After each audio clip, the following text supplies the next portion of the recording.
High above the downtown Montreal skyline, it's Stone on Sports with your host, Andrew Michael Stone. Thank you for tuning in, folks.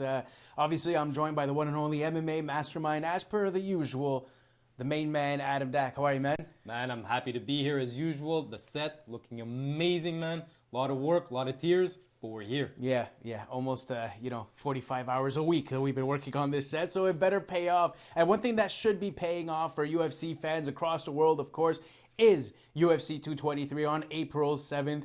Oh, baby, it should be a good one, especially the co-main event and the main event, despite the fact that the entire card is going to be absolutely flawless. Of course, look, you got two title fights that we've been looking forward. The people spoke, and they delivered. That's right. Okay, so we want to jump into my girl, Rose Namajunas versus Joanna Jedrzejczyk. It's the second time that these ladies are facing each other. So right off the bat, who do you have?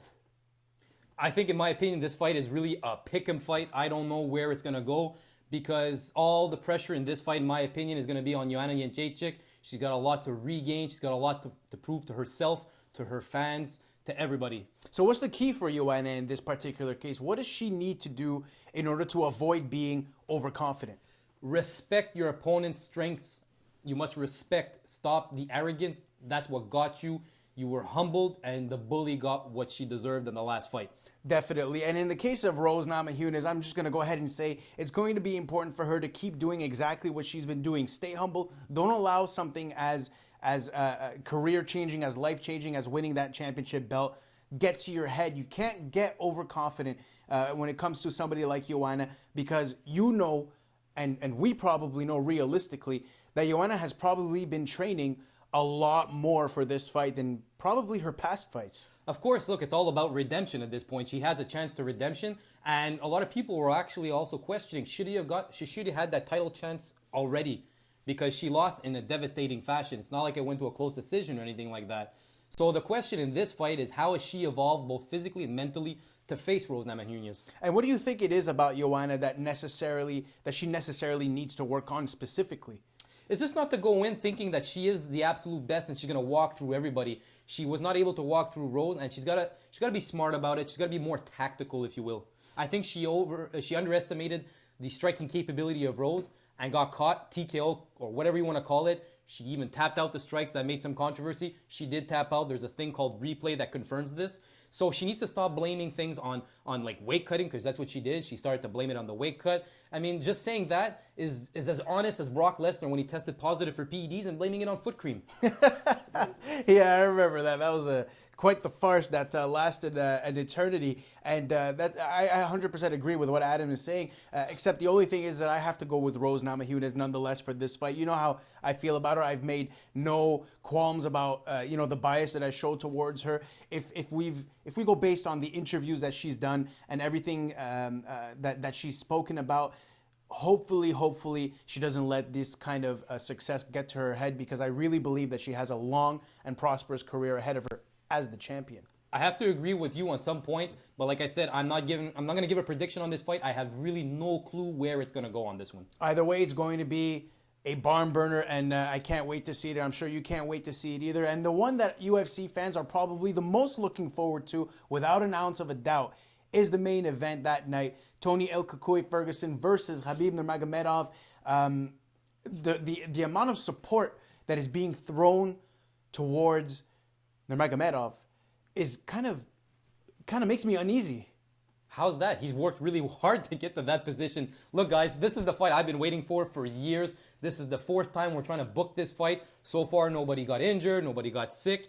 And in this case, I think the fourth time will be the charm. Yeah, I think that's absolutely correct. The only thing is that it's okay. It's not really nauseating, to be honest. I can understand why people love Khabib Nurmagomedov at 25-0, potentially 26-0 against the current champion. It's hard not to get behind this guy. I mean, he wrestled a bear when he was a kid, for the love of God. How do you do that? Look, he does it. I don't know what other animals he's fought. But I think it's also just a gimmick to show that, look, he had a certain upbringing in a very difficult area to grow up in Dagestan. But look, Tony Ferguson's also doing some weird, funny things. You saw the video? Did you see the video? No, I didn't. He's kicking a steel pipe. Really? Yeah, he's kicking a steel pipe. I think that's the most ridiculous thing. I I've mean, ever is seen. he kicking the steel pipe? It looks like he's kicking it. Listen, at the end of the day, in my opinion, it doesn't matter if he kicks a cactus or a tiger. Come that night, it's Khabib time. I think it's Tony El Cucuy Ferguson time, and I'll tell you why. Because you know me, and I've never shied away from admitting this, but it's the striking game that always gets to me. The kickboxing, the Muay Thai, just the boxing and everything. That is what I love, and I want to see Tony Ferguson stay on his feet and really try to use his jab and his low kicks to make sure that he stuffs all the takedowns that Nurmagomedov is most likely going to try. But I'm kind of under the impression that you don't agree. Look, the thing is Tony Ferguson is supremely confident in his jiu-jitsu. He really thinks that he could really pose a threat to Khabib. And he's actually right. Look, the qualities of Tony versus Khabib is this. He should be quicker. Athletically, he can move more. He's got more moves than Khabib does. But the thing is Khabib, when he gets a hold of you, oh man, you are going for a ride. You're going to be taken down. You will be ground and pounded. You can be submitted as well, as we saw against Michael Johnson. But look, I analyzed a few of his fights. I analyzed Tony Ferguson versus Rafael dos Anjos, and then when he fought also, what's his name? Edson Barboza, and then Khabib also when he fought Edson Barboza. And there's one thing that really struck me. This fight's really going to be determined on who gets to push the pace, who's going to walk down the other one. If Khabib walks down Tony, it's going to be a long night for Tony. I think the thing is, and you're right, that is going to be really important. But the only thing is that I think Ferguson just has a hint more of confidence going into this fight. You saw the way that he almost dismantled Kevin Lee, and Kevin Lee was one of the, one of those typical UFC hype train fighters, right? Where people were throwing their support behind this guy and saying, oh, he's the next best thing. But in the case of Tony Ferguson, when you're the champ, you've got everything riding on these kinds of fights. And honestly, I really think Ferguson's got it.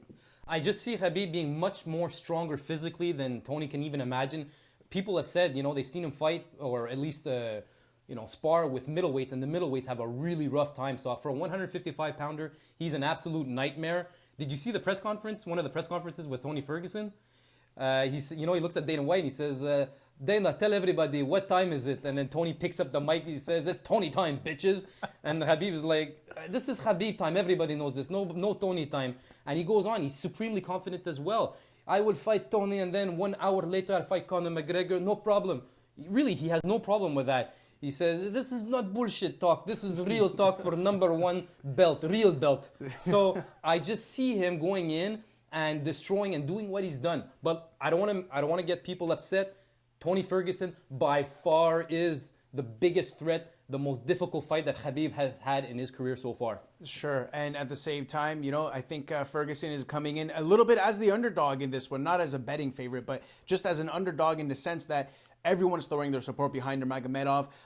I like Nurmagomedov. I'd be a fool not to appreciate what he does, especially that ground and pound. I don't think there's anybody out there who is as vicious and as intimidating once they take you down the way Nurmagomedov is. But I like Ferguson, and I like you, Adam Deck. So thank you so much for joining me today. And this is Stone on Sports. We go against the grain, and we can't wait to check out UFC 223.